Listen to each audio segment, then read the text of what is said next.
Once upon a time, in the grand city of Rajagaha, there lived a merchant named Subhuti. He was one of the wealthiest men in the region, with caravans full of goods, warehouses brimming with gold, and mansions so large that 100 servants were needed to maintain it. Yet, despite his riches, he was never truly at ease.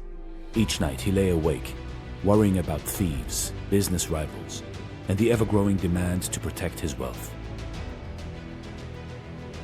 One morning, as he walked through the bustling marketplace, inspecting his goods, he saw a beggar sitting peacefully beneath a banyan tree.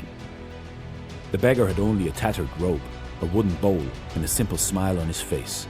He sat quietly, observing the world, unbothered by the chaos of the market. Subhuti stopped and looked at the beggar with curiosity. How could someone with so little seem so at peace? His own mind was a storm of worries. Yet this man who had nothing looked as though he possessed the greatest treasure. Intrigued, Subhuti approached the beggar and said, "Old man, I see you sitting here every day with nothing but that bowl and robe. How is it that you smile? Do you not wish for wealth, fine clothes, or a grand home? How can you be content with so little?" The beggar looked at Subhuti and gently replied, "Tell me, great merchant, do you own the sun?"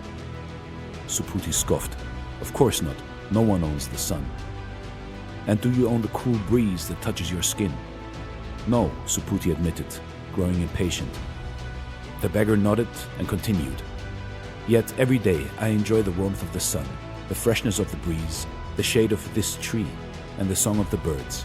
My heart is light because I do not cling to what is temporary. But you, despite your riches, your mind is full of burdens. Tell me, who is truly poor, you or me?" Subhuti was taken aback. No one had ever spoken to him this way before. He was a man of great power, used to commanding others. And yet, the words of this beggar cut through him like a knife. That night he could not sleep. The beggar's words echoed in his mind. What was the point of all his wealth if it never brought him peace? What was this all for? The next morning, instead of heading to his business, he went to seek the Buddha. When he found the Enlightened One, he bowed and said, "Lord Buddha, I have spent my life accumulating wealth, yet I do not feel at peace. Yesterday I met a beggar who seemed happier than I. How can this be?" The Buddha smiled and replied, "A man may own 1,000 gold coins, but if he is never satisfied, he is poorer than the one who owns nothing but is content. The more we cling to wealth, the more we suffer, but a mind free from attachment is like an open sky, light, limitless, and full of peace." Subhuti listened carefully. He realized that all his life he had been chasing the illusion of security through wealth. But true security came from letting go of greed and fear. From that day on, Subhuti changed. He still ran his business, but he was no longer consumed by it.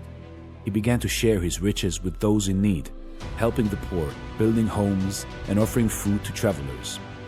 And with each act of kindness, he felt a new kind of wealth growing within him, one that no thief could steal and no loss could take away.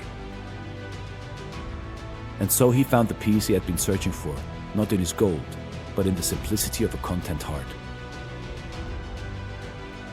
You see, in life, in your life, what are you looking for in wealth? You're looking for, or you're chasing the illusion of security through wealth. But security comes from you inside, of letting go of greed and fear, and embracing love and contentment. This is Dare to Do Motivation Stories. Thank you so much for watching, and stay blessed.